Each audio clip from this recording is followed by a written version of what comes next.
The At Your Insta podcast is brought to you by Comic Town. Check them out at www.comictown.net or search for Comic Town Gaming Center on Facebook.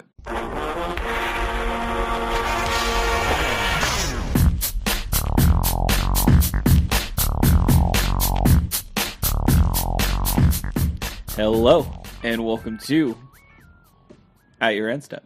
My name is Morgan, and before I introduce the host, I'd like to say we're actually going to retire At Your End Step. It's no longer, going to be At Your End Step. We've decided to move on from Magic, as Pokemon Go has now taken over all of our lives. So from here on forward, we are Team Instinct Radio, coming with you with all the hard-hitting Pokemon Go news for when the servers are down. And if you are not Team Instinct, you're dead to me. Yeah, absolutely. You just do not exist in our eyes. There go 2/3 of our listeners. I mean, it's okay. They're literally slowly phasing out of existence, much like Back to the Future. To be fair, it's probably like 3/4 of our listeners. It's probably a larger number than just 2/3. Team Instinct. So like Valor is getting a lot of hate, but Team Instinct is definitely the smaller group. We're like the again, the perfect example of how this is shaping up is like you have Team Valor and Team Mystic, and it's the scene from The Simpsons where Bart and Bart and Nelson are racing, an apple and an orange. Yeah, something like that. And then poor Ralphie. Poor Ralph Williams puts down a banana. Team Instinct's the banana. They don't even have to change it for the meme. It's just already yellow. It's already yellow. It's perfect. But I'll happily be a Team Instinct banana. But no, just kidding. I'm here with Mike. Oh, hi. And Dave. I talked already, so. Yeah, I know. Hello. But Aaron's up isn't going anywhere. But we are walking a lot more, so that's productive. Yeah, nice job, Nintendo. Cool trick. Cool, you did it. Congratulations. I feel like Nintendo is now like the Kung Pao, like, I am a powerful magician. You'll go walk now. I made all these guys get off the couch and walk. It's like, who's trading who now? Who's trading who? Anyway, we have another fun and exciting episode of At Your Insta ahead. Today, of course, is the one and only Eldritch Moon-a-PALOOZA. So we're going to be going over the spoiler and, giving our insight on what cards we like or, dislike, depending on what we're talking about at any given moment. But before we dive into that, we do have a few community topics we wanted to touch on. So let's just go ahead and dive into those real quick. So first and foremost, there was a Modern Classic over the weekend. It had a total of, it was over 50, was it 52? 53 players. 53. Mike, Dave, and I being 3 of the 53, so...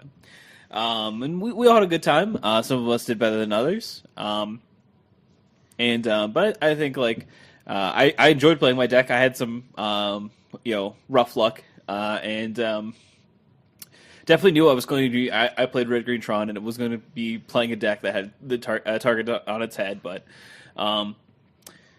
I still wanted to play it just because I really enjoy playing the deck. But it's definitely a deck that mulligans a lot, and unfortunately, I definitely had one of those days where most every game started off with a mulligan, sometimes to 4, and it was pretty brutal. But I definitely had some fun with the deck, and I'm obviously going to continue to play it. I was thinking about playing a mono green version of the deck that I played Friday Night Magic with. And I had been playing online a little bit, and just felt that I wanted something against something more consistent sweeper wise. So that's kind of what shifted me towards playing the red green version, just because I wanted to have access to like a fire spout, basically, just in case that for some good reason there's going to be like affinity or like something like that where Ugin isn't really what you want to be doing, and potentially if there was something where I wanted to interact with the board a little bit earlier. When it was a 6-round tournament, I ended up going 3-3, which was not unfortunately good enough to prize. So tried to live the 4-2 dream. Was live in the last round, but was unfortunately defeated by a Jeskai Flash opponent, which was unfortunate. But all in all, I had a good time, and I'll definitely be playing the deck again, so that's kind of where I was at. So I actually switched off of Suicide Zoo. That was the deck I had been playing, but Decided to play Jeskai Nahiri, or Jeskai Control, or Nahiri Jeskai, or whatever you want to call it. I thought there would be more Zoo decks and Infact in the format, or at least locally. I knew that there was a decent amount of Tron as well, and I was just kind of hoping to dodge that, but was feeling good about Jeskai. Ended up going 3-1-2, which is a really awkward record, and finished 17th. So paid out the top 16. So them's the breaks. Wasn't great. Had one of those draws was in round 1 where I got paired up against an Esper control deck. So we ended game 2 basically as time was called. So we didn't even get to play a game 3 at all.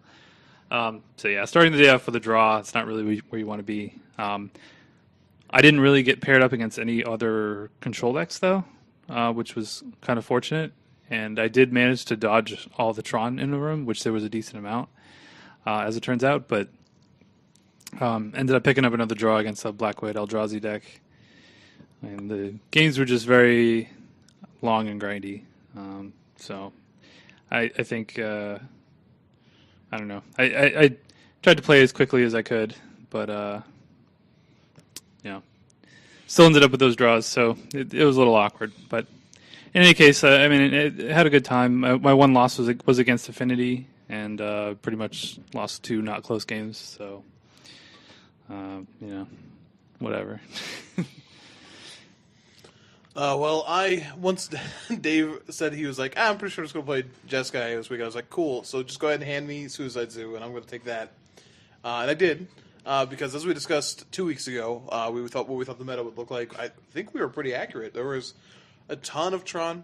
Yeah. And then there was a fair amount of fast aggro trying to compete with the Tron. There was a fair amount of Infect and Affinity, and even some like older versions. Like we had a couple burn decks and some older versions like Geist decks were around there too, so it did seem like the meta sort of shifted that way. And so I spent last week essentially learning the deck, playing it online a bunch, and doing some suggested reading and watching from Dave, which was really good. It's one of the few times I've ever actually written down a sideboarding guide, just because the deck was sort of counterintuitive, like than you would how you would play a normal deck. So I just sort of helped myself out there.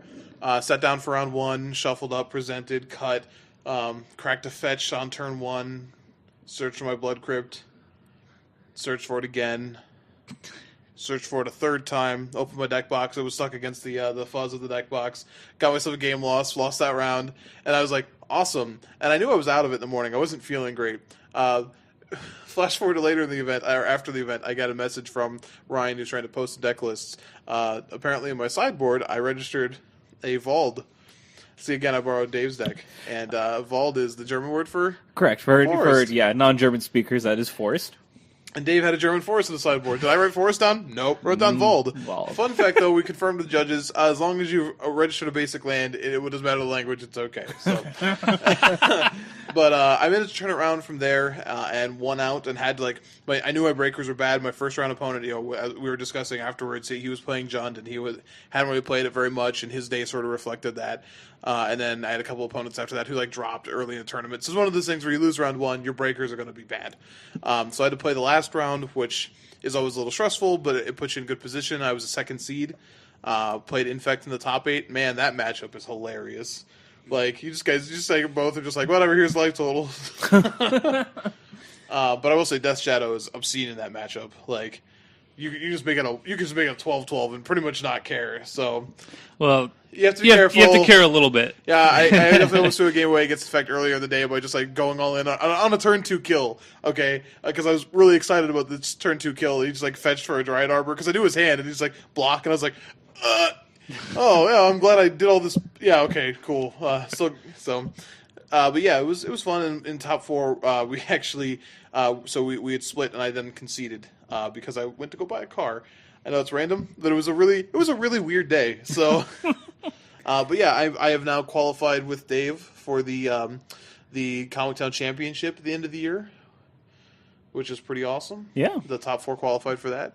So now we're just waiting for the next event, which is team trios. So I can get someone can carry me over the line, carry my dead body over, and get me qualified for that sweet end of the year tournament. Holes, man. You're gonna be the Madame Zeroni, and I'll carry you up the mountain. You got to drink from a little pond while I sing to you. Well, whatever works, man.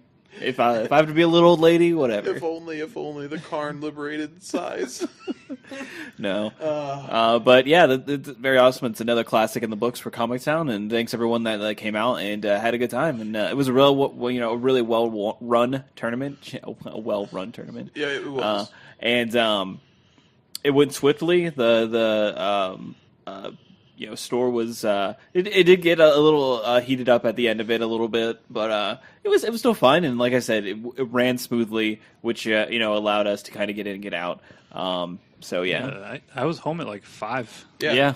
And that was like top 4 was already set, and then when you guys left, so yeah, it was pretty nice. Afterwards, we went out and had dinner and played some games afterwards. So yeah, it was a pretty fulfilling Saturday night. Yeah, it was awesome too because the classic series, this is they keep increasing in amount, and we were trying to do some deck techs for this, and we had some audio issues. Yeah, which we'll have to square around for next time. So. Yeah, most certainly. If you are interested, we did do a deck tech with Ryan McCamish. We asked him this specifically. McCamish. And he had a sweet ad nauseum list that we did a deck tech on. Unfortunately, we can't really hear anything he says about the deck, so it's kind of fruitless for me to actually post that up there. But we're gonna work to fix find a better system for this. Yeah, correct. So. We'll be more prepared Yes, next time around. Yeah, maybe use mics. Those kind of things. Yeah, it's very difficult. We were all there to play in the tournament, so it was very difficult to have us there to play in the tournament as well as set up to do something with the tournament. So kind of awkward, but it was my call, and I didn't plan well for it. I apologize. But you were too busy winning. Value. All right, so moving on to this weekend, we do have pre-releases, and Comic Town, of course, is holding 6 total pre-release events, if I'm not mistaken.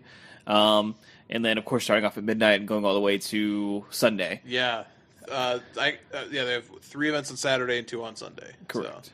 So definitely check out the Comic Town Gaming Center page. The Gauntlet is still, something that you can do if you would like. Again, you do get a wonderful prize, and the rankings are tallied throughout the tournament. So, you right there? Yeah, I got some hiccups here. You look like the Men in Black, Bug, who's like, oh yeah, dude, I need sugar. Anyway, so definitely check that out if that's something that you are interested in. And then they actually are partnering with Star City Games, and a bunch of stores are actually doing this across the country. But the awesome pre-release playmats that typically are only at the Star City Game Center are actually going to be available at Comic Town. It's the Lily Llama Vess playmat, and these are awesome because they're branded as Comic Town and Star City Games, which I think is really awesome. And I think they have 50 of them. Yeah. And I don't know exactly how they're going to be distributed. I know that there's going to be some that are on the prize wall, and then through other various means will be distributed, which is pretty awesome to have an opportunity to get your hands on this semi-exclusive playmat, and especially one that has Comic Town branding. So definitely come out this weekend and have some fun. Open up some Eldritch Moon packs for sure. All right. I believe that's going to be everything for the community segment this week. Let's go ahead and move into the Palooza. So, on to the Palooza. Now, we're going to do this like we've done every single one. Mike and Dave will switch off reading cards, and hopefully no one will mess up this time. I say that every time. And it's always Dave's fault. Sure, whatever. I believe this time we are just going to be starting with white and then working our way down the color wheel. And then we also have multicolor, colorless lands, things like that. Flip cards, what have you. So, first and foremost, let's get started in white. Who wants to start? I'll go. All right. So our first card is Blessed Alliance. It's a colorless and a white instant, and it has Escalate for 2 colorless. So this is one of the new mechanics in the set. You can pay the escalate cost for each mode chosen beyond the first. This card has 3 modes, so choose one or more. So you have target player gains 4 life, untap up to 2 target creatures, or target opponent sacrifices an attacking creature. I really like this card. We talked about this one a little bit a couple weeks ago when the spoilers first started rolling out, and I said it felt similar to Valor Stance, which was another modal card with the same cost. I like that. My daughter's calling me right now. I'll take over. Yeah. Go for it, bud. Yeah. So to continue off that, Valor Stance, similar idea that you had multiple things here. The thing I like for this, though, is I feel like there's actually the modes on this, multiple decks may actually want it. Right? Yeah. So like the control deck really would like the gain 4 life and sack a creature effect. That's nice. But the creature deck may want the sacrifice a creature on untap 2 creatures effect because they can use that more effectively. So whereas Valor Stance really saw play in creature decks, like control decks might have had 1 copy to kill certain cards, but they've been better removal spells most of the creature decks had. So. Yeah, I feel like Valor Stance was definitely the mid-range to aggressive aggressive cards, where this is just a little bit more versatile in its application. So I like it. And instant speed is obviously very strong, and being able to choose what you do. I mean, modal spells are always great. So yeah, I definitely see this one being a role player in standard to some persuasion, especially with white being so powerful in general. Yeah, it may not see immediate play just because there's so many other. Oh spells. yeah, it's like an embarrassment of riches. So. Your card is up next. Yeah, speaking of embarrassment of riches, another modal spell. This is Collective Effort. This is generic white for sorcery escalate. This escalate cost is a little bit different, though. It wants you to tap an untapped creature you control, so it feels very white. You have to choose one or more. Destroy target creature with power 4 or greater. Destroy target enchantment. Put a +1/+1 counter on each creature target player controls. So this one is pretty spicy. I think when we first saw it, I know when I first saw it, I definitely went, oh, come on, we just got rid of Dromoka's Command. Mm-hmm. It's not as powerful as Dromoka's Command. No. It is frustrating, though, to see another random white spell that just, as an ancillary effect, has Destroy Target Enchantment. Because we've had so many unique enchantments, especially in Standard recently, with Demonic Pact and Sphinx's Tutelage and even Jeskai Ascendancy before that just really didn't get their time to shine because decks could just run hate without having to actually devote slots to it. Yeah, with no sacrifices, no downsides. And let's be honest, the effects on this card, even at 3 mana as a sorcery, they're pretty powerful. Another Anthem for your team is pretty good, and the removal spell mode can be pretty good. Finding the right time to cast this, not every deck is going to be able to do that. People, I saw people go oh man, humans wants this. I'm like, does humans want this though on turn 3? To tap half your team to cast the spell for full effect? Probably not. Now, maybe in mirrors it could be kind of sweet because you can kill their thing that has Grifspoon on it, or their flipped. What's the 2/2 that flips for them? Insider Rabble. No, the Thraben. The Handware Militia Captain. Handware Militia Captain. Thank you. Oh, okay. Yeah, I was going to say Thraben Militia, but that's the wrong one. And you can also destroy their Always Watching and also pump your team. So maybe that's where it goes. It does feel sort of mid-rangey, but all the effects here are really powerful. So just from a player standpoint, I'm tired of seeing destroy target enchantment just stapled onto something for the heck of it because I think it makes formats less fun. But I think this card is powerful. I just don't know how to use it yet. Yeah, I think when this card first got spoiled, there were a lot of lines with green-white tokens that made this card look rather impressive. So yeah, I mean it could be something, but I don't see it seeing a whole lot of. It's not like a 4-of. No, definitely not until probably Command rotates. All right, I'm back officially. I'm surprised we're not on lands yet, but I guess we're still in white. Deploy the Gatewatch is the next card we're going to talk about. It's sorcery, cost 4 colorless, white. It says, look at the top 7 cards of your library. Put up to 2 Planeswalker cards from among them onto the battlefield. Put the rest on the bottom of your library in a random order. Really? Do we need to make this card? It's just obviously very similar to Collected Company, but for planeswalkers. Obviously, this pushes you to play a deck with a lot of planeswalkers, kind of in the same vein of the oaths that we saw in Oath of the Gatewatch. Kind of encourages you to play more planeswalkers in your deck. So I don't know if this really pushes it over the top, but it's kind of annoying that we have another basically collected company type card in the format. Now, this card's not an instant, so no, it's nowhere near as format warping as collected company is. I don't think this ever will be, but it's just like, why? I don't know.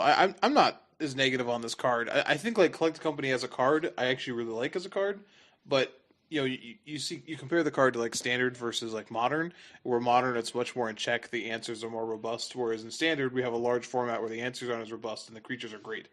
So I think like card design wise, I'm glad to see them sort of explore this kind of card more. And if you have been paying attention, they really have been. We've had look at the top X and pull X enchantments, look at the top X and pull X instants or sorceries. So this is a design space they seem to be pretty happy to tap into right now. As far as how this card good this card is, I don't think I would worry too much. What you have to do to your deck in Standard, what you have to do to your deck to play this card means that if you have enough hits. Someone's going to live the dream against you, and you're going to see someone cast it and put like Chandra and Sorin into play, and then you're going to flip the table, and it'll be whatever. But most of the time, that's not what's going to happen. And honestly, building your deck so that it has enough percentage hits to always hit 2, while also making your deck able to be interactive with an opponent in any fashion is going to be difficult. So I think that I see this card as being much more popular in casual formats like EDH. People have talked about using it in the Modern doubling season deck. But even then, like, you have to do a lot of things to make this card work when your deck could just be a Planeswalker deck that doesn't need to do this. And I feel like this deck is like the like kitchen table like dream card, right? Oh, absolutely. Where it's like I get to build this like stupid like Planeswalker deck that I can play with my kitchen table friends and like make them really angry because I just put 2 like busted Planeswalkers onto the battlefield at the same time. As far as like actual like Standard implications, I'm less hot on this card. You do have to mention that you theoretically, like, if you did make a deck that plays this, I really feel like it has to be base green just for the sheer fact that you have Oath of Nissa, and like I think that's what also powers like the Planeswalker deck. And then there's the potentiality that maybe you're just, literally making the Power Rangers deck. Like, you're literally making the Oath of the Gatewatch deck, where you have the Oaths and you have, some number of the Planeswalkers as well. Man, maybe, but I don't know if the mana base on that can be... No, I'm not saying it's good. I would never say it's good. I'm just saying you can do it. And it's a potentiality. It will be done. You're true. Yeah, it's a potentiality. And again, Oath of Nissa, like... does go a long way. If a lot of cards in your deck are Planeswalkers, then your mana gets better, theoretically. But I don't think it's going to be anything worth really worrying about as that goes. Hopefully we won't have to like eat crow on that one, though. That would be really awkward. We're like, apparently Deploy the Gatewatch was just the best card out of Eldritch Moon. I think the idea of eating a crow is also just awkward. But... yeah, that's true. All right, so should we move on? Yeah. I want to mention Drogskull Shieldmate. This is 2 generic and a white for a 2/3 Spirit Soldier with Flash. Notice that Flash is actually a pretty reoccurring theme in white and blue in this set. We went from having a set that had a couple cards with Flash to all of a sudden, like, all the spirits move really quickly on Innistrad. And this is, when it enters the battlefield, other creatures you control get +0/+1 until end of turn. Now, this effect is fairly average, but there are a couple cards we're going to get to in this set that have sort of a Simoon type effect, which is dealing 1 damage to each creature you control.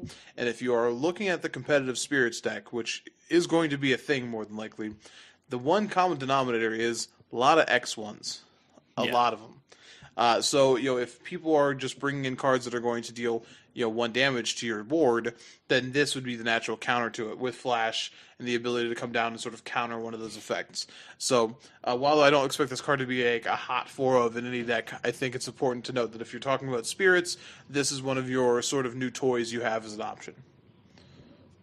Very much so. Also, it's good to know that this doesn't actually say spirits. It just says other creatures, which I think is important as well. So theoretically, if like getting your things one bigger was relatively important. Things like the band company or the company decks might even look at playing this card in like a sideboard or something like that. So Yeah, it does get hit off company too. it's very, very niche, but is relevant. It also like flash creatures that can be hit off company as well are very good, Right. typically, or at least are looked at just because like they play into how the style of deck is deployed basically. So that's enough about that guy. Moving on. So the next card is Long Road Home. It costs a generic and a white instant. It says exile target creature. At the beginning of the next end step, return that card to the battlefield under its owner's control with a +1/+1 counter on it. So this is basically a reprint of Otherworldly Journey, which was in Champions of Kamigawa. This one doesn't have Arcane, but Rats. yeah, but otherwise a functional reprint of that card. I don't know. You can do some cool stuff with this. I mean, it's kind of works as just a generic blink. The creature doesn't come back until the end step, so you can clear out a blocker with it. You can also do some cool things like if your creature gets stolen by something. Dragonlord Dromoka. Not Dromoka. Silumgar. Silumgar, yeah. Silumgar is a you popular can, one. You can exile your creature and it'll come back under your control. So, some cool things you could do with this. I think it's more of a limited card, but I don't know. Did you guys think of anything else? You can Wasteland Strangler with this card. Okay, yeah, that's pretty sweet. Yeah, because unlike most blink effects, it does stay. It does get exiled, like I said, until the end of turns. Exile this creature, and then I'll play Wasteland Strangler to do that and kill this creature. Yeah, feeling good. Seems fine. It is a lot of mana to do that. For sure. But it allows Wasteland Strangler to kill things that it's not designed to kill, which is kind of nice. So you could reach a point in the game where you have 5 mana, you draw, you have this Long Road Home, and you draw Strangler, and that Strangler might not be as relevant without this card, but now that you have this kind of combo in your deck, it allows that Strangler to be able to provide something later on in the game. So that's kind of nice. One thing I want to mention about it too, unlike most removal spells in the format right now that are sort of situational like this, you can hit man lands with this because it just says exile target creature, which is pretty relevant in a lot of situations, especially against like control opponents where like if that's going to be their blocker for the turn, then I think that it gets really a lot more relevant to be able to blink it. So I think this card again, role player, but the effect I think is strong enough in the format to see some play and and it does have some natural synergies with our Zendikar block. Yeah. Now I do have to ask: is there like I feel like there's like a butt rock song that's called "Long Road Home" or something like that. What? A butt rock? It's really really terrible like modern rock. No, there's Supertramp. You take the long way home, but that's good. That's good classics. Right. But Long Road Home. If not, then there should be. Like that just seems like. I mean, Home Sweet Home. You have like you have Motley Crue. Exact Long Road Home has I don't know. Well, I'm just saying. It just sounds like actually, a song of a really really. That actually might be the name of a Nickelback album. Oh, if it is, well then. It's just called Long Road. Sorry. So close, so close to being a name of a terrible band's terrible album. All right, well let's move on. Anyway, moving on. So our next card here is, as Dave just moved things up for me, Repel the Abominable Snowman. You mean the guy that comes and eats me in Ski Free? No, the one who is a really bad and a really insensitive of mice and men joke on old Bugs Bunny cartoons. Oh. The one who pets Bugs Bunny a little too hard. Oh, okay, that guy. Repel the Abominable is a generic and a white for an instant. Prevent all damage that would be dealt this turn by non-human sources. Now, I sort of skipped over this. Dave wanted to put it back in here because I misread it. I assumed combat damage. Whenever I see this effect anymore, I just assume combat damage. But it doesn't say that. Yeah, I think it's easy to overlook that. When I first read this, I thought it was just non-human creatures. So it's like, okay, my humans deal damage, their creatures don't deal damage. And in this format, you're not going to get people with that the way you might think. No. But the fact that it says non-human sources is interesting because this may have some constructed applications. It allows you to kind of counter Radiant Flames or Chandra minus activation, which can be a big deal in the humans deck. Obviously, it doesn't do anything against language, though, so it doesn't counter all of the wraths. Also, Kozilek's Return is another big one that it can counter, even out of the graveyard, I believe. Yeah, that would Yeah. actually still do it. So That's pretty good.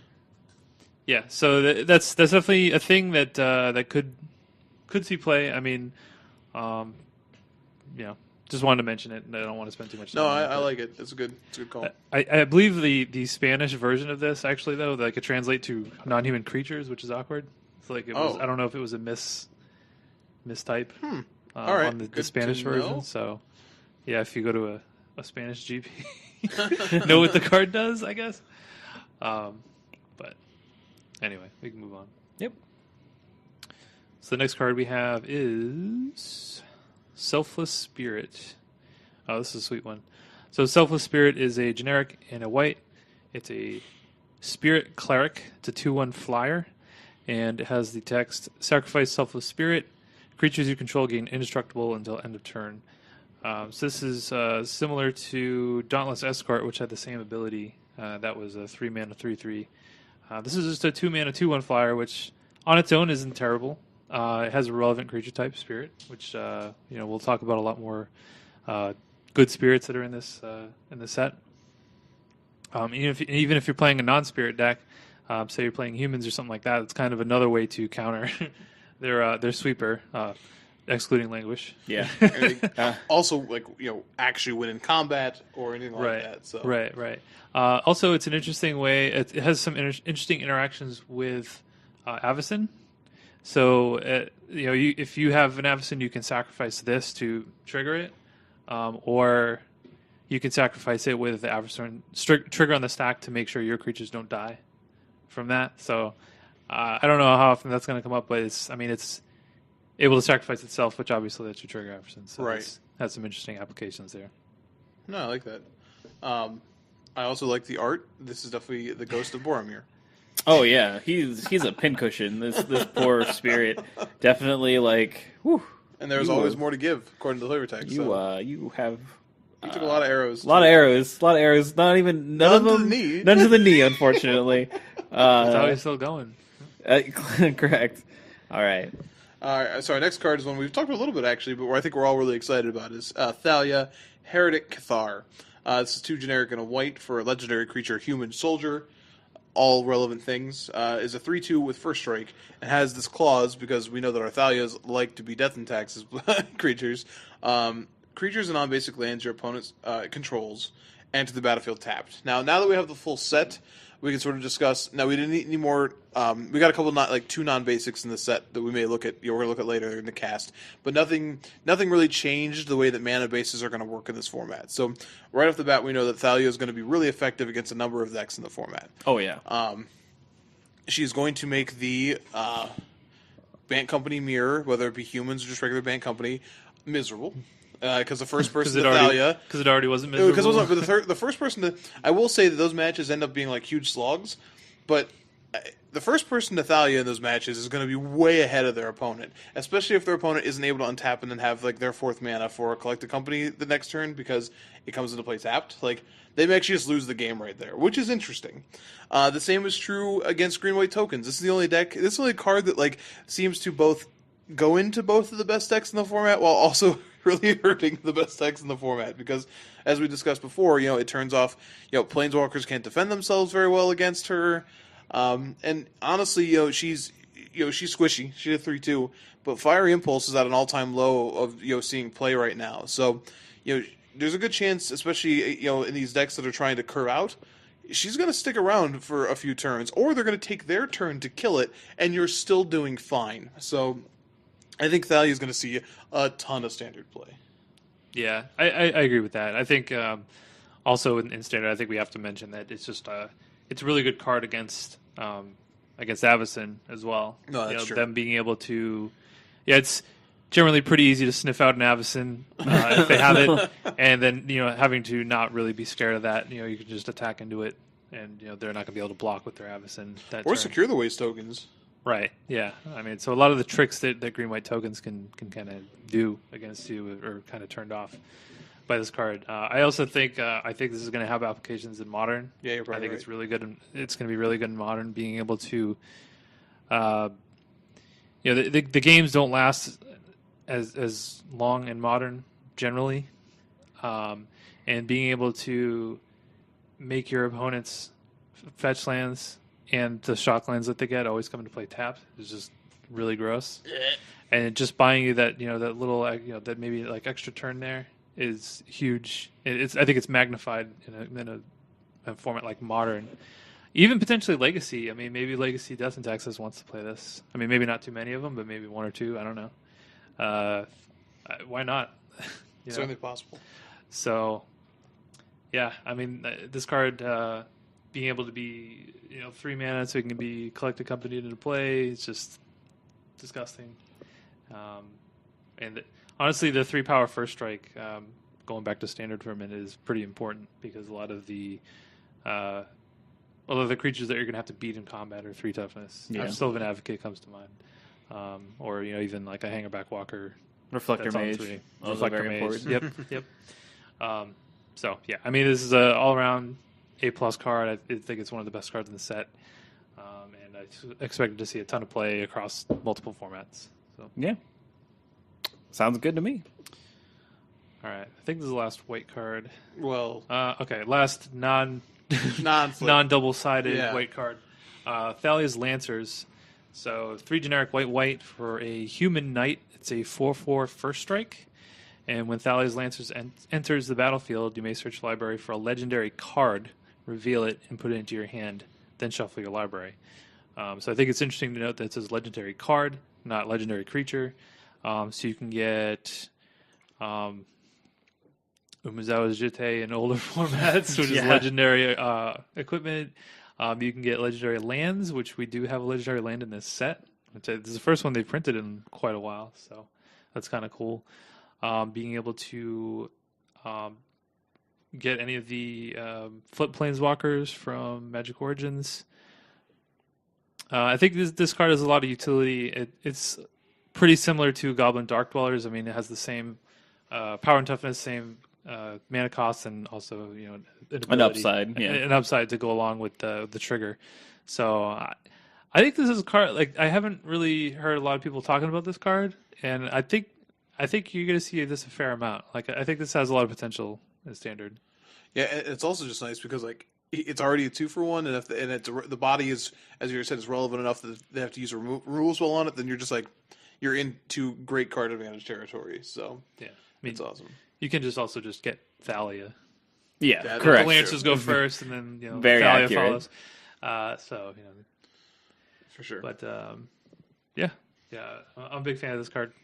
Yeah, I mean, it's just saying legendary card, leaves it open to a whole lot of things. So it's very nice, and we get to travel into Kaladesh, and see what that brings with us as well. So it's kind of awesome to like always have this in your back pocket. It's like this is a tutor effect, and those are always powerful. Yeah, Collecting Company got better as the format went on. Yeah, This card could get better. as very well. much so. Mike, you know you can get with this. P and Kieran. Oh yeah, absolutely. Yeah, that's You can also get, fine. yeah, you can also get any of the oaths.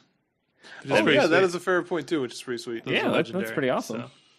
Yeah, I mean, I think the more you think about this card, the more interesting it becomes. Yeah, You'd the- be like, the- oh the- yeah, I can get that too. The more excited you get for seeing what other cards say legendary on them in the future sets. Yeah, and that's exactly what I was going to say. Like my next point is that, like any other card that we've seen, the Stoneforge Mystic being like the big one, is that as long as this card is in standard, like you have to be wary of anything that they print that is legendary. Well, I don't know, Because man. they're They going already printed a bunch of like Eldrazi Titans, so like Yeah. I don't know, like get a lot more dangerous. Oh my gosh. So there's Yeah. got to be a deck that's like, cast Thalia's Lancers, get Ulamog. And you're like, what? What are you doing? full. Big white. Yeah, there you go. So let's go down to what? Are we doing the flip cards? Yeah, let's- these are quick though because we've already Yeah, talked about we these. won't. I don't think we have to detail everything for Giselle and Bruno. Correct. Yeah, Let's those are going talk- to be the next two that we talk about, Well, right? we're gonna talk Lone Rider real quick. Oh, Lone Rider. Lone Rider. So Lone Rider is a generic and white for a 1/1 human knight with first strike and lifelink. And it says at the beginning of your end step, if you gain 3 or more life this turn, transform Lone Rider. And if you do, you get one of the most horrific pieces of magic art ever created. Where this knight who is riding his horse have become it that rides as one. because they are one. They have become one now. This is if you've ever had like I don't know like I want to see a centaur. You messed up. So this is a 4/4 with first strike, trample, and lifelink. So when you look at this card, you have the potential of a 2-drop that has first strike and lifelink to become this 4/4 like really efficient beater. So the trigger here is going to be like how this idea of how do you gain 3 life in this turn. Now in standard, the applications here are like you have to do some things. You could play the escalate spell that we already talked about in the beginning to try and do this, and that's on turn 2. But I've actually heard this. In addition to being a sweet cube card, right, Dave? With a black-white gain life theme? Yeah, I think so. We'll Yeah, that's right. Yeah. But people have been talking about this in Modern because Sarah Ascendant in Soul Sisters is a card that people have sort of been like, there's a number of lists that have moved back and forth on the card. Well, all of a sudden now you might have this card that you could easily trigger in Soul Sisters and have a really, really good attacker. Even possibly earlier or as early as a Sarah Ascendant. So that I've already seen. This is where I've seen that card get slotted in, and like that a deck that the trigger is like, that doesn't mean anything, and then you get this 4/4 first strike body, which in Modern, avoids once it's flipped, it avoids bolts. So Path is your cleanest answer, but also attacks through so many relevant creatures, Thought Knot Seers, Spell Skites. There's a lot of creatures that you would be surprised to see how good a 4/4 first strike, let alone trample and lifelink creature is attacking in Modern. So I think it's worth a look there and sort of interesting. When you look at an uncommon like this, it seems kind of innocuous, but then there's that one deck that's like, yes, feed us. Yeah, in this case, like the front side is not very impressive. Like you said, 1/1 first strike lifelink is really not great, but the back side is like so good that like you may be willing to jump through hoops for like a 2-mana mini Baneslayer. You know what I mean? It doesn't fly, but trample first strike lifelink is pretty good. I just want to mention that I don't think like in standard right now, I don't think this guy like quite makes the cut. The 1/1 is pretty meh for investing 2 mana, even with first strike. There's just not a lot of X1s in the format besides like spirits. But when your opponent's gonna go, oh, nice 1/1 first strike, I'm gonna play the Sylvan Advocate, so you're gonna have to deal with that. Yeah. Well, you wait till I gain 3 life. So there is a sweet interaction in standard that we didn't talk about yet. It's Ojutai's command. Correct. Can return this. So you can choose gain 4 life, return a creature with 2 mana cost or less into play. And since this card says at the beginning of the end step, if you gain 3 life this turn, so this card doesn't necessarily need to be in play when you gain the life, as long as it's in play at the end of the turn, it'll check. So you can theoretically, even on your opponent's turn, you can Ojutai's command, gain 4 life, return this into play. At the end of their turn, it flips. Yeah, so you make sure you do it in their second main phase and not the end step. Right.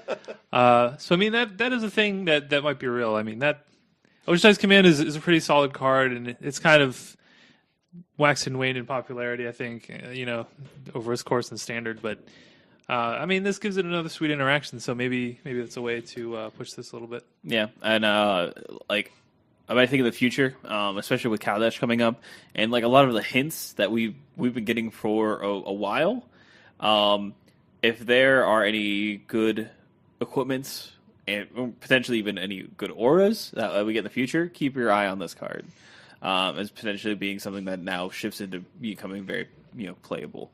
But we've seen a lot of hints that are we have like in this block we have like not open the vaults, but it's the one that fetches an aura or an equipment. Open the armory. Open the armory, yeah. And then we have the Sigarda's Grace card or what have you. Sigarda's Aid. And we have the core Artificer as well. Correct. Artificer, is that right? That's not right. Yeah, I think that's what it is. Okay. Oh, I think it might be its creature type or what have you, but the ally that yes. Finds equipment and stuff like that. So we've gotten some hints at potentially there being like playable equipment at some point in time, eventually. So hopefully those come into fruition. If Someday. not, well then not. So if the plane full of artifacts can't make a couple of pieces of equipment that are worth wearing, yeah, then like. whatever. I thought we had it with the Sword of the Animus, but guess I was plumb wrong. and orange. So, Dave, this would be your turn here, but we have talked about both Gisela and Bruna, and then also Gruntilda when they meld. Gruntilda. Yeah. So instead of rehashing those cards, because let's be honest, these are the cards that listeners are most likely to have seen and oogled at multiple times. Now that we have the full set, what do you think about them? So when I first saw it, I wasn't really sure. Like, I think Gisela is really good on her own, and would be standard playable on her own. I think Bruna is actually a lot better than she looks at first glance. You look at it, it's like 7 mana, 5/7, Flying Vigilance. It's pretty good. I mean, it's gonna pretty much block everything, but giving you like insurance, like in case your Gisela dies early, still being able to just like bring that back and then being able to meld. It's pretty important. Like, I don't know how many Brunas you're gonna play. Maybe you just play one, or like. Of course, these are both fetchable off of the Thalia's. Yeah, I was going to mention that. It's actually kind of interesting how the curve goes, because you can go Gisela Yeah. into Thalia's Cathar getting the Bruna, which then allows you to bring back either one. Like, say they exiled your Gisela, then you're like, oh, I'll play the Cathars and go find another Gisela. You know what I mean? Like bring it back. So yeah, and like the fact that Bruna can bring back an Avacyn out of your graveyard, or any human. I mean, there are just a ton of awesome humans right now in Standard. Reflector Mage being probably the biggest one, but really anything, and that. So, I do think Bruna is pretty good on her own. Just for the fact that like there are a lot of relevant cards that you could bring back in Standard. Not to mention Gisela, which will allow you to meld and probably be close to winning the game just by doing that. Yeah, I think this combination might be good. Like, having looked at the format, I do think, like, again, maybe you are only playing one Bruna, but I do think, I think my, how do I word this? How often I expect to see a Brizella in play is definitely more often than I would have guessed when I first saw the card. Yeah, I think this will definitely see Standard play. I don't know if it'll be in a Tier 1 deck, but I think if you get to meld these, it's too powerful. Like, it's so good, and I think it'd be hard to lose from that position.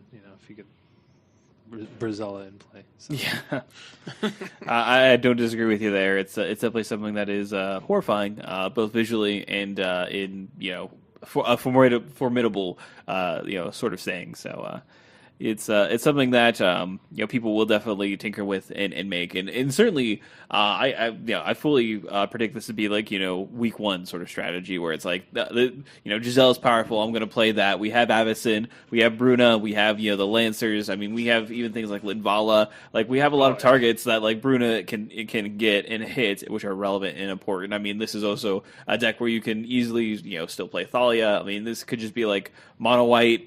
Humans and angels, it's a thing that you could definitely construct, and probably still be relatively viable. I mean, white's a very, very powerful color. It did not get any weaker with Eldritch Moon, and you certainly have the tools to build a deck that's just all white cards, and it still will be viable and plenty powerful. So. Especially when you can play, one of the best cards that's really good against company. You could still play Hallowed Moonlight. Like, it's very, very strong, and I can see the strategy becoming fairly viable with what you have to make it with. So, yeah, these cards are good, and especially Gisela. Broken in her title is very accurate. Card is busted, but. That's really it for white. I think the statement that white did not get any weaker and actually got a lot of good cards to go into already pre-existing strategies and develop new ones. So the rich get richer, as it turns out. All right, on to blue. So the first one we have for blue is going to be taken over by Dave. All right, so our first blue card is one that we talked about before, Coax from the Blind Eternities. I gotta stop you. This was the lost one. We did talk about this, but they don't know that. Oh, that's in the alternate timeline. Yeah, that's the Berenstain Bears timeline. Well, I was saying us three discussed this on some forgotten cast. So this is a 2 generic and a blue sorcery. You may choose an Eldrazi card you own from outside the game or in exile, reveal that card, and put it into your hand. So this is kind of a wish of sorts for Eldrazi. Lets you play, copies of some Eldrazi Titans in your sideboard, maybe, if you want to have some tutor targets. Not the worst thing in the world. Get to nab back those Eldrazi that you got exiled from Declaration of Stone. Yeah. Even if you're not playing Titans, it lets you get smaller Eldrazi. Maybe you want Drowner of Hope or something like that. Thought-Knot Seer. Thought-Knot Seer, sure. It's a kind of uncurved with that. Yeah, I think that's what makes this card interesting and playable. Is that there are enough unique Eldrazi. Like Eldrazi are all colorless, and yet they have every spell effect that currently exists in Magic. So you can wish for them. Also important to know that if you play this in older formats, it's Eldrazi card, so things like All Is Dust is sweet. So you can actually wish for a Wrath effect too, which is kind of nifty. Yeah. I think it's sweet. So the word's coax. I thought it was coax. Like Neri was plugging in. It's not. We're not talking about coaxial cable here. Oh, okay. Sorry. We're not coaxing the lines. Yeah, you gotta put in this cord here, and you gotta plug it back into the cable box that connects right to the Blind Eternities. Did you get the gold-plated one from Radio Shack? Did you get the gold-plated one? Neri's gonna get wireless, man. I'm actually on that plan. To hear your wireless? Yeah, she just holds up her sword. The whole and they city's just, behind you. yeah. Oh wait, that's boost. Whatever. Yo, Emmerich, where you at?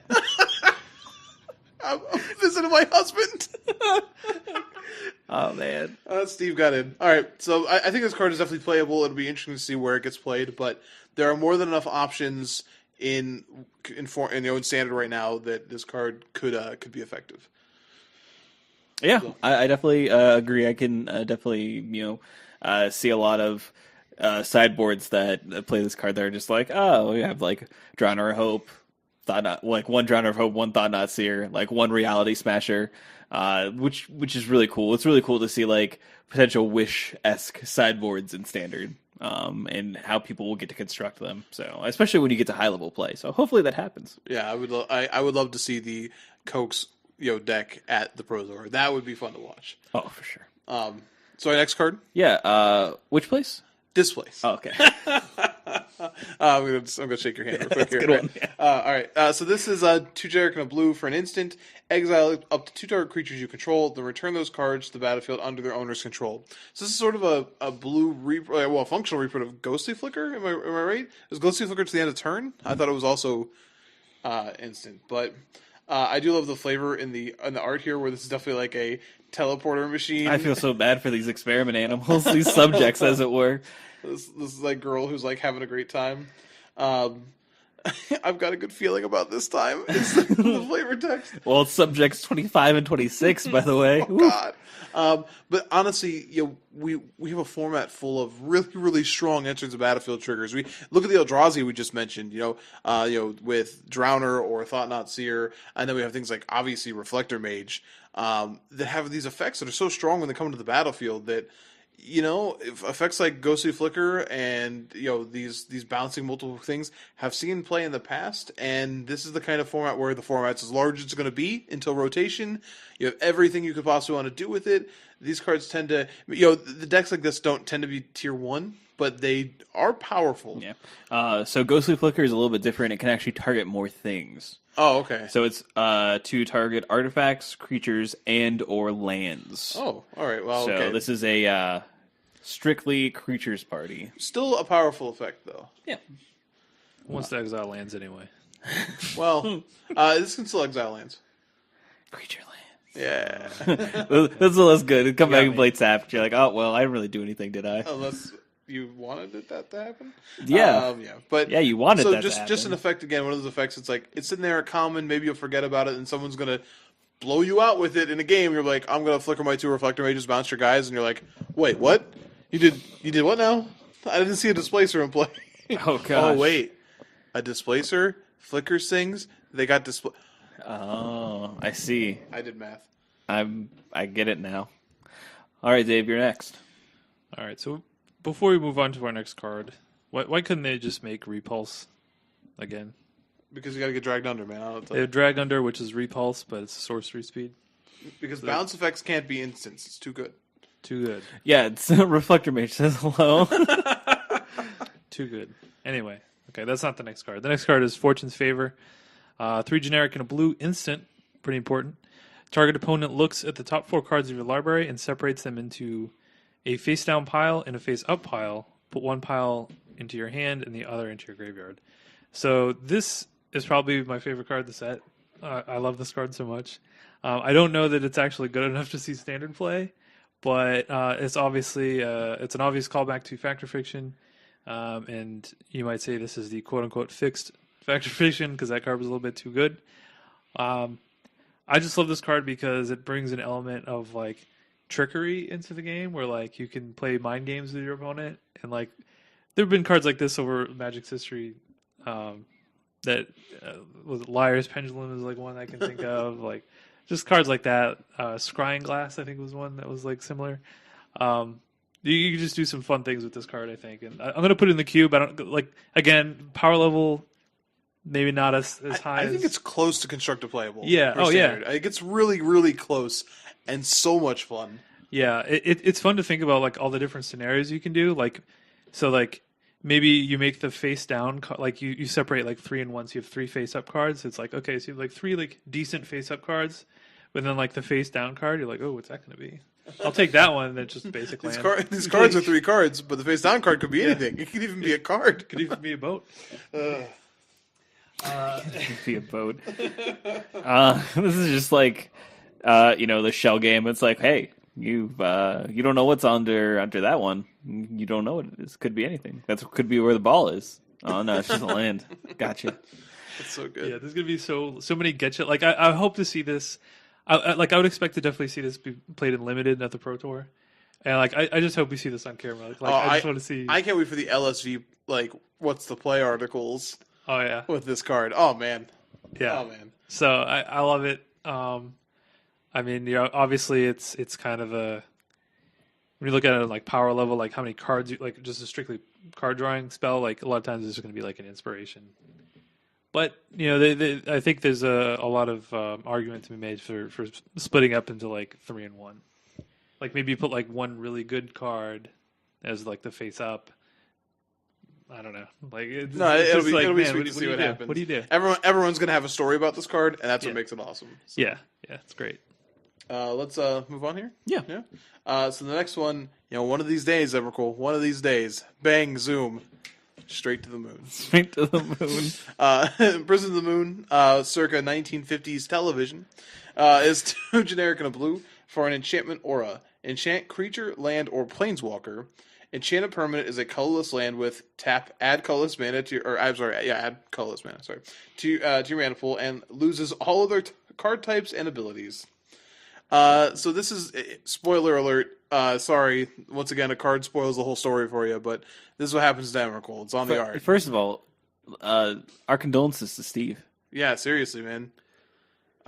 I'm sorry, bud. They just took her away. The Gatewatch just has like no care to like the people that are left behind when Emrakul leaves. Are there like moon visiting hours that he can go? I hope she gets and one tentacle. She gets visitors pressed upon the glass. We're gonna get you out. I brought Emrakul this cake. Nah, man. Nah, we can't. We gotta check. Like, you could have a file in it or something. File out of Moon file. Oh man. But I think that's pretty flavorful just because it also says or planeswalker, because if you follow the story, Nahiri was actually put into the Hell Vault, which is part of the moon. But yeah, I think Morgan, you were the one who mentioned the Song of the Dryads. So yeah, which turned a permanent into a forest. Yes. And I think this card is definitely constructive playable because of all of the things it deals with. Yeah, it's just versatile. It really is. So it's pretty cool. It is awkward with Dromoka's command, but yeah, great. Whatever enchantment is. Yeah, you just have to like protect it. Yeah, I mean. But blue specifically does not typically have access to deal with these things, as directly as this allows. So it does turn into something else, but hopefully that is not too much of a downside. You might feel bad when you cast this against your opponent and you give them their like fifth land to cast their fifth like their colorless source to cast their Reality Smasher or something like that. Yeah, I think that's actually important though too, because like this does also sort of work as a path to exile in that sense, which is interesting, unless you're already enchanting a land, but. Yeah, I really like this card. It's definitely a pretty interesting blue card. Even if it does make me sad that somehow Tamio was like, "No, I got the answer to Emrakul, this Titan, Moon." it's the moon. Moon power. Yeah, all right. Sorry. Apparently, Sailor Tamio, Jeez. Sailor Nissa, and Yeah. somebody's already making that art right now. I understand. Yeah. So like. Oh, I don't think the one thing that I would have to say the Magic does not obviously deal well with is like space. So like, where's the moon? Yeah. Like, do they send Emrakul into space first? Like, I don't like conceptually. It's like Comet the space dog. It's like, why am I in this? What's going on here? Yeah, it like they just kind of like gloss over that. Like, we just put her to the moon. It's like, well, how? Okay, like. Yeah. Anyway. I don't like that idea either. Like, I didn't like the idea that Soren somehow obtained the Hell Vault in the first place. Like, did he go to space? Soren. I mean, like Space vampire. yeah. It's cool. He doesn't need to breathe, so he did it. I don't. Is that how that works? It's like he's definitely like Superman. Was it Superman 3 or 4, where like Christopher Reeves fights his evil self and then fights the radioactive guy on the moon? Sure. It's like that. Great. I don't know. Like that's the only thing that kind of bothers me. It's like, well, sure, magic. I get it. I understand. This is high fantasy, but you can't just be putting things in the moon, man. Well, like she like etched the moon. Like if you look at the symbol, like there's definitely like a rune drawn on the moon. Did she just like do that with her mind? Did she like cyclopsing it from like like I don't get it.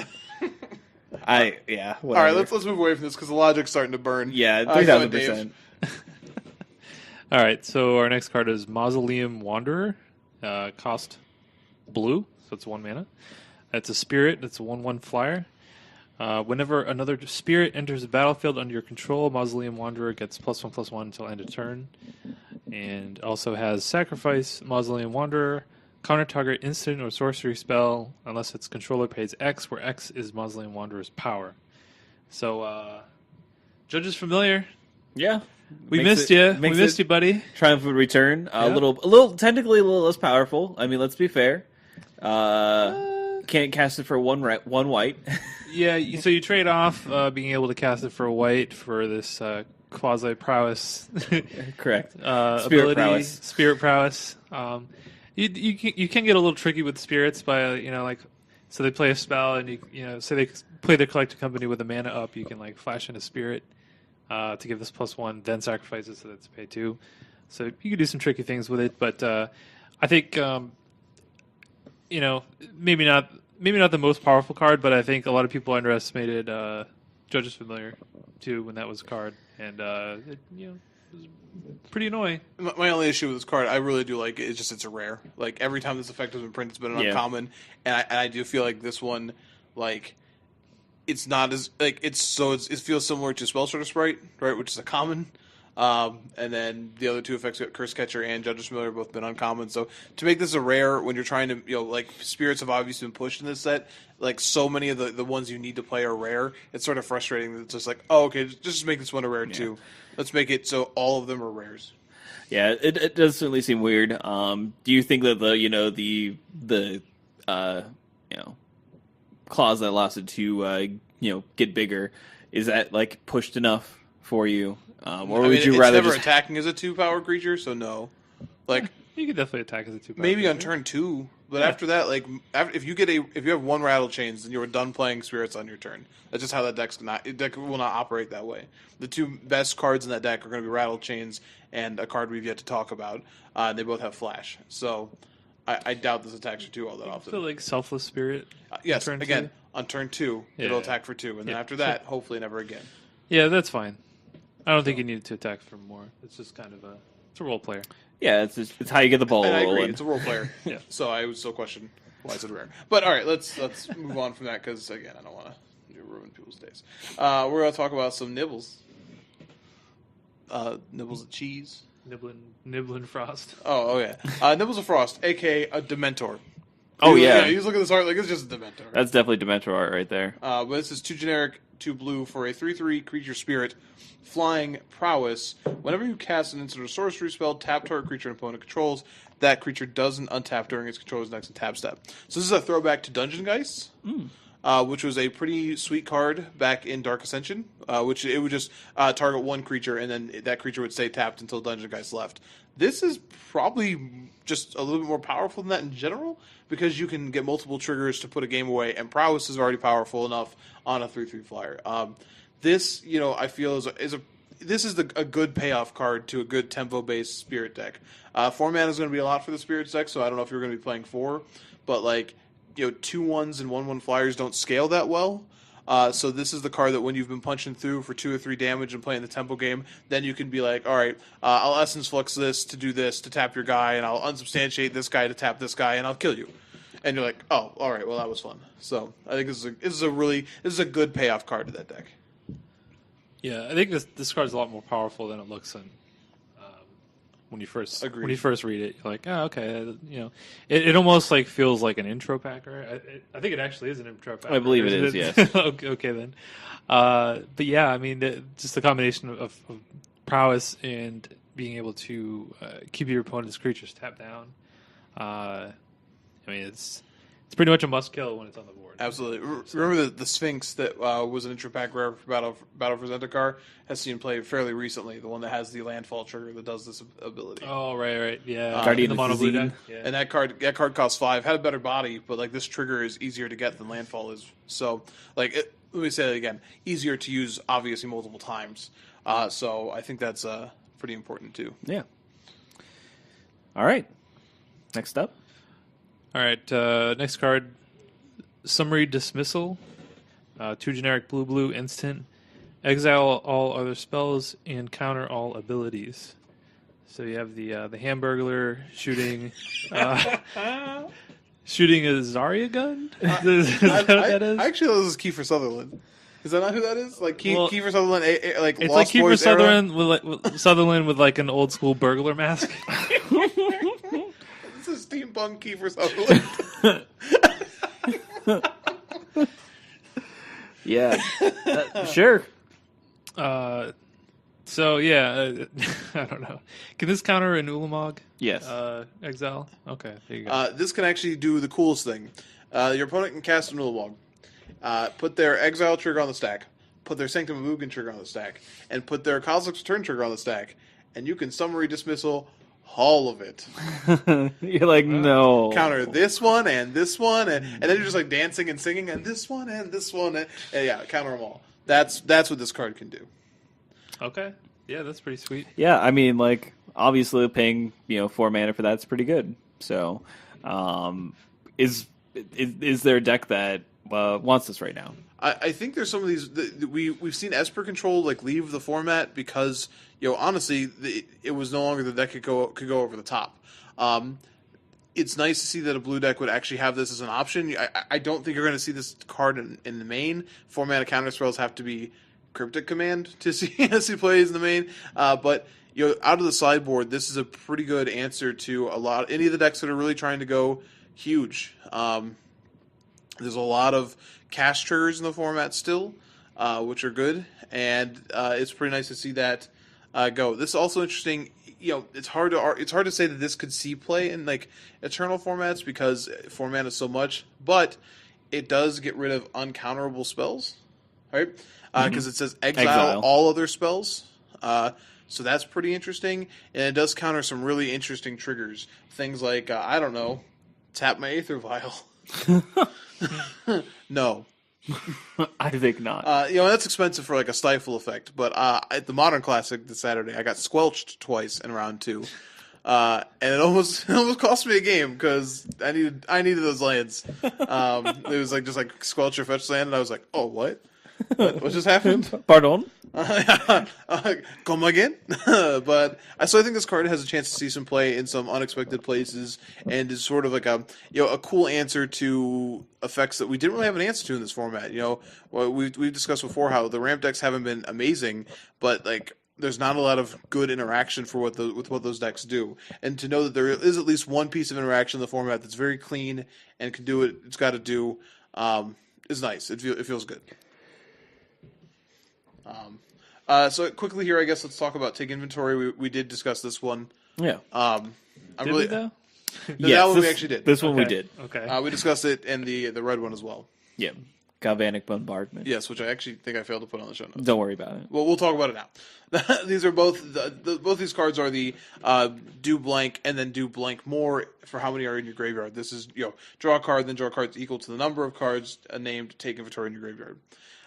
Based on the set as a whole, this is just the kind of card we haven't seen in a little while. We were really high on Anticipate when it first got printed because the format needed a card so badly just to draw it. And you look at decks like the mono or the blue-red Eldrazi deck that have been playing 4 Anticipates. Well, they're probably going to be playing this card now instead of it. Granted, instant versus sorcery, but the ability to draw 2, then 3, then even up to 4 cards off of a 2-mana sorcery is just something we haven't seen in a while. And I hope it sees a lot of play because you're not playing a couple of these. You're not playing 2 take inventories. You might play 2 Anticipates. So you're playing 4 or none. Exactly. So, and I'm excited to see what decks are built with. Like, are people going to sit down and build blue decks and then see if this works in it, or are they going to sit down and say, I want to play a take inventory deck? And that's sort of interesting to see. Yeah, I think you may see this show up in decks that can take advantage of like milling yourself, or even like things like if Fortune's Favor is playable, this is a card that kind of interacts well because even if you don't get it off the Fortune's Favor, just putting that first copy in your graveyard, because the first one is always just a cycle, which is not very exciting, but pretty much everyone after that is going to be great. So if you have ways to either discard it for an effect or somehow mill it into your graveyard, then that's great because all the other ones are going to be awesome. So hey, Jace, how you doing? Oh yeah, yeah, exactly. very Yeah, true. Jace. Yeah, sure. And Jace is pretty excited to just discard the first one, like you said, like draw a card and then discard the first take inventory, because then they get really good after that. Right.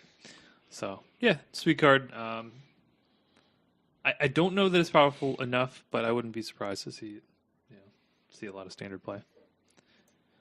All right, so getting down to the end here. We have a couple more cards in blue. Next card is Unsubstantiate, and we talked about this one a little bit. It's a generic in a blue instant, return target spell or creature to its owner's hand. This is obvious throwback to Remand, or it's very similar to Remand anyway. The key thing being that it doesn't actually counter the spell, so this can also get uncounterable spells, just like the other card we just talked about. So you can return say an Abrupt Decay to somebody's hand. Or an Exquisite Firecraft. Yep. I think after seeing like the whole set, I think this will probably see play in a Spirits deck, just because they're able to take advantage of the tempo. I They agree. play at like they're playing a flash game, so they're going to be playing on your opponent's turn all the time. So I think it slots right into that deck. Yeah, I think the key there is that you have enough spirits now that have really strong ETB effects, and that have interesting. We'll get to Spell Queller in a little bit, but have interesting timing effects where even bouncing your own guy can be disgusting. Yeah. Resetting a Rattle Chains can be really gross, but resetting a Spell Queller with the original spell in the stack. We'll talk about that timing in a little bit. So I like this card a lot. I do think, it's nice. It's nice to look at it after the set is out and go, okay, I think there's a deck for this card. So Yeah. I'll still say it again. It's nowhere close as good as Remand No, of in a course not. vacuum, but I do think that it's playable given the cards we have in the format right now. all right, next up, I want to quickly talk about Wharf Infiltrator. Like the guy from Star Trek. Yes, yeah, the guy who looks like Rocky Dennis. Oh man, there's a reference for you. All right, this is a generic in a blue for a 1/1 creature human horror. It has Skulk, meaning it can't be blocked by creatures with greater power. It says whenever it deals combat damage to a player, you may draw a card. If you do, discard a card. Whenever you discard a creature card, you may pay 2 generic. If you do, put a 3/2 colorless Eldrazi horror creature token onto the battlefield. I like this card because it reminds me of another card that sees a ton of cube play, which is Oh shoot! I was gonna lost his name. No, Looter Ilkor. Little Core. Thank you. The one that has Shadow. Yes. Because Skulk makes this card really hard to block, and there's not really a lot of like great walls in this format. Get it? Great walls. So this card, as a 1/1 for 2, sort of fits that mold of the looter that's going to get in for damage and also get to do this. And that trigger, I think, is actually pretty relevant because you could put creatures in the graveyard that might come back.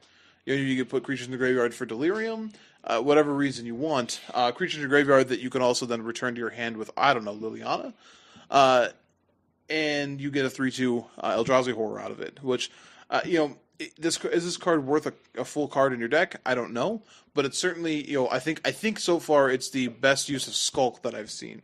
Like, this is what that mechanic could do, is make something like this. It's like, hey, we're under your floorboards, like we're getting in your house.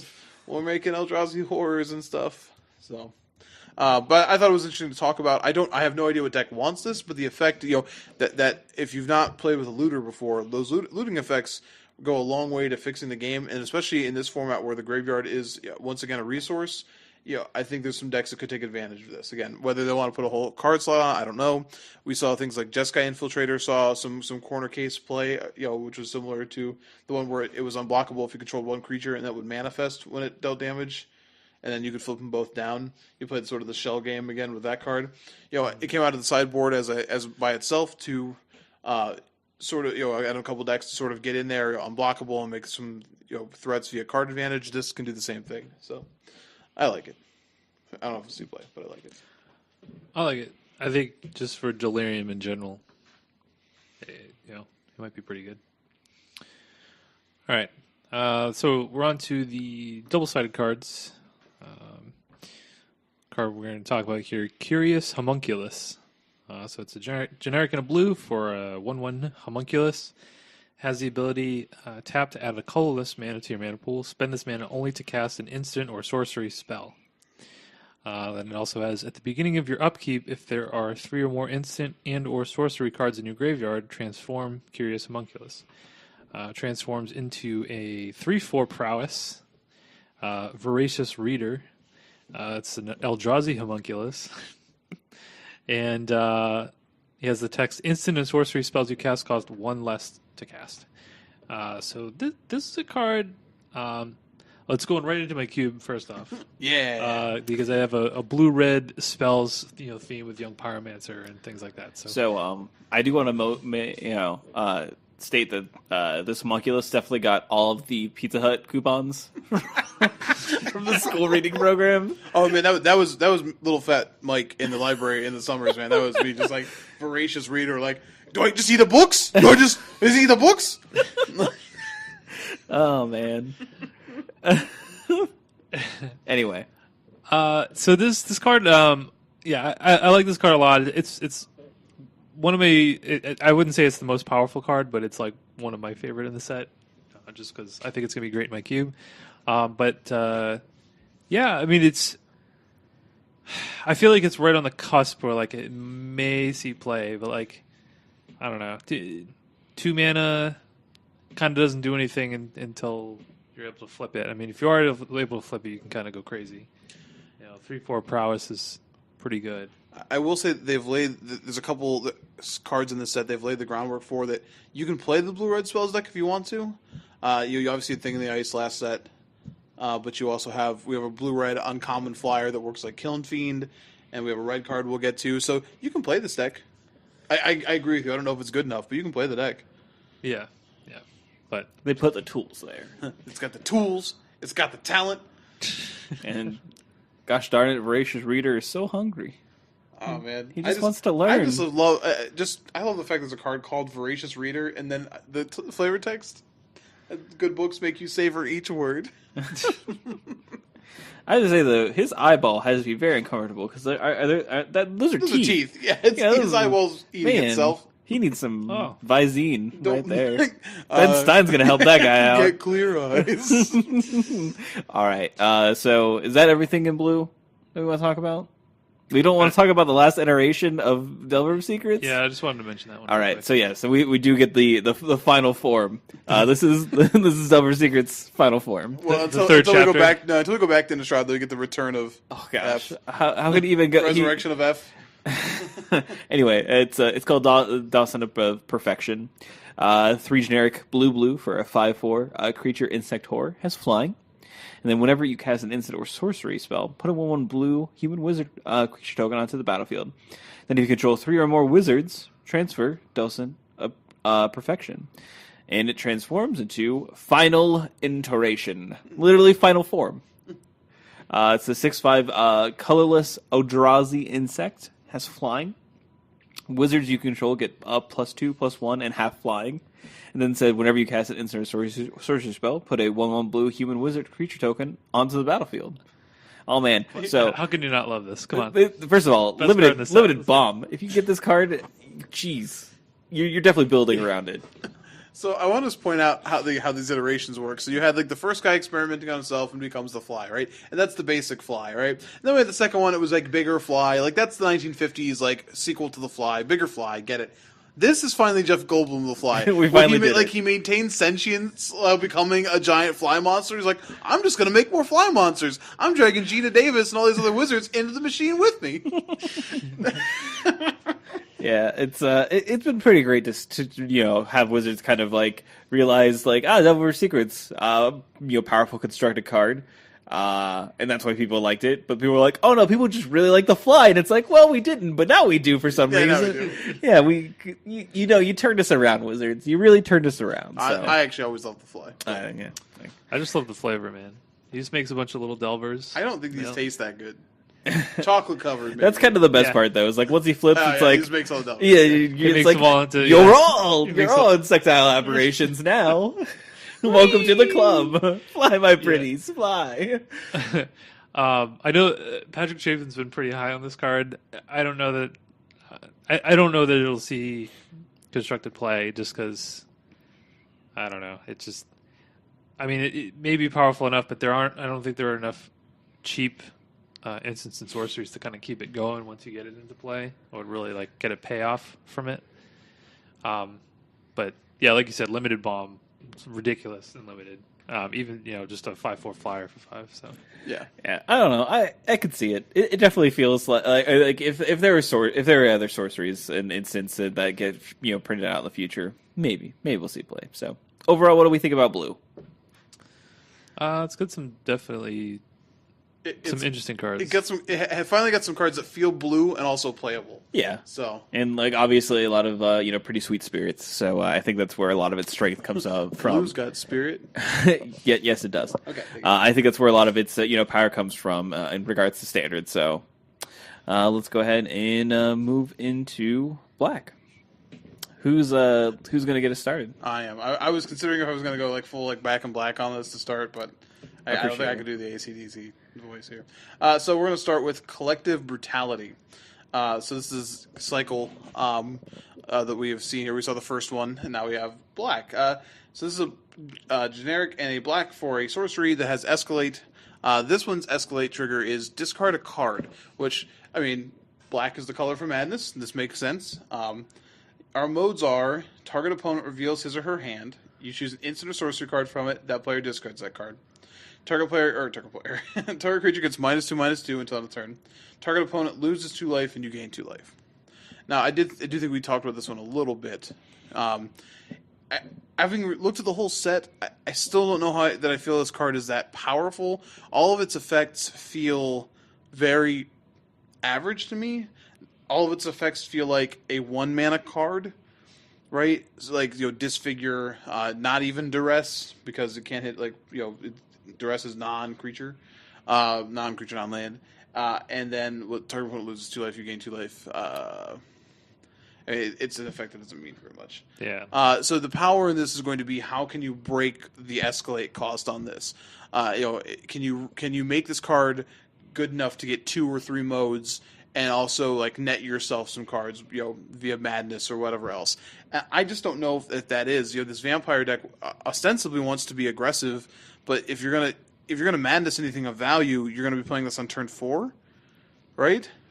So I don't know. I really feel like this card really, like, I feel like I should be misevaluating it. Like, I'm not seeing something, but I just don't get it. Yeah, I definitely see a lot of what you're saying now. It could be. Just as like a maybe it's something that we just see as like a one of, which I can fully expect. And you do have things that could emerge like black green Delirium, which again is another deck that takes advantage of discarding things via potentially madness, but mostly through getting certain card types into the graveyard to turn on, enable your payoff cards, earlier, which this can certainly, do basically. But yeah, I mean, it's kind of awkward, and like I said, it just doesn't feel like the effects by themselves are where they should be. But I think there are a lot of decks out there that just probably want like a main deck playable, pseudo duress or something like that. It's possible. Yeah, I think this is kind of I think they had to make the modes that way, just kind of like not overwhelmingly great, just because the escalate cost of discard a card, costing no mana, is such a dangerous effect to have. I think you're definitely not wrong. Yeah, I mean, like there are a lot of ways to abuse that kind of thing. If you think about reanimator decks, just being able to discard creatures that you want to reanimate, or even in modern or something like that. Maybe you cast this, you discard a Gristlebrand, you get to kill their mana creature, and you get to pseudo duress them, to take anything that they might have to answer your reanimation. Who knows? No, and that's the one deck I definitely felt like you made a really good case for it being, and maybe it sees play there. Maybe it's good enough to see play in Legacy then, but so it's one of these weird cards where it's just going to be possibly better in older formats then. Right. Like I said, I mean the fact that you can escalate it for 0 or no mana, just discarding cards. I mean there are definitely decks that are in the market for just being able to discard cards cheaply, and with some upside. So yeah. I think this is about as good as they could have made it without it being busted. Yeah, and I think it's frustrating because like we see -2/-2, and then I think we kind of get fixated a lot on Sylvan Advocate and like the X3s in the format, and we see like target creature gets -2/-2, and it's like it's just like we want it to be able to kill something relevant and not have to like shrink something relevant, because it's just you can't force yourself into a good situation. This is a sorcery speed, so it's like I think like seeing -2/-2, and like we'll probably even touch on this with Liliana as well, where it's like at least that one's like a little bit better, but we just see that. I just think that giving something -2/-2 just feels kind of anemic with the creatures that we see in Standard. And it seems to punish certain decks more than others, which non-green decks. Yeah. It's just very strange. I don't know. Maybe the format will shift here a little bit, but it's just frustrating to see that -2/-2 and just know, oh, okay, so this card's going to be obviously better against like spirits and humans than it will be against, I don't know, Bant tokens or Bant company or tokens. You know what I mean? So just rough. But card's interesting. Hopefully somebody is able to use it. But I think the deck that Wizards wants us to play still continues to just not be very good. Yeah. I don't disagree with your statement there, but I will leave it open that I could be wrong. I could very well be wrong about it, so we'll see. I will say the next card that Dave's going to mention here does die to this card, so it's probably important. Yeah, very true. All right, so our next card is Cryptbreaker. Cost 1 black for a 1/1 zombie. Has the ability generic and black tap, discard a card, put a 2/2 black zombie creature token onto the battlefield. Then also has tap 3 untapped zombies you control. You draw a card and you lose 1 life. So, so this is a kind of an Army in a Can card. Yeah. Kind of keep it going once you get 3 zombies into play. Yeah. He's a Crypt Breaker, zombie maker. Don't you mess around with me.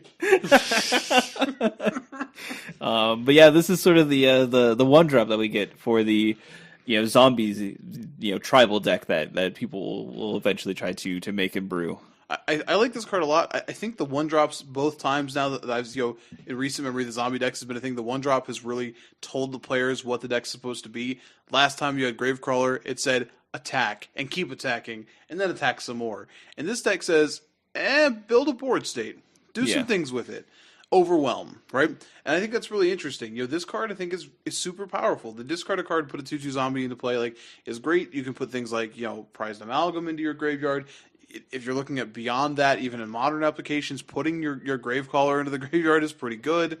And then the tap 3 and tap zombies you control, like to draw a card and lose life. Like people are like, "Oh, that doesn't feel that powerful." But you have to remember that like this gives pseudo haste then to the zombies it makes, and that's super important. Yeah, there are a lot of ways to make zombie tokens, and just being able to play this and immediately use it.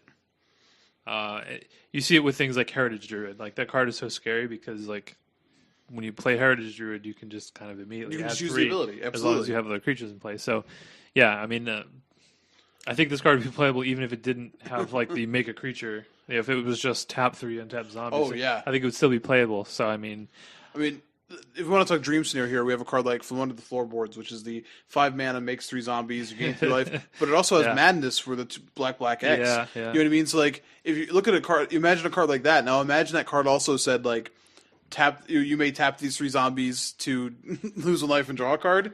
Oh, okay, sweet. And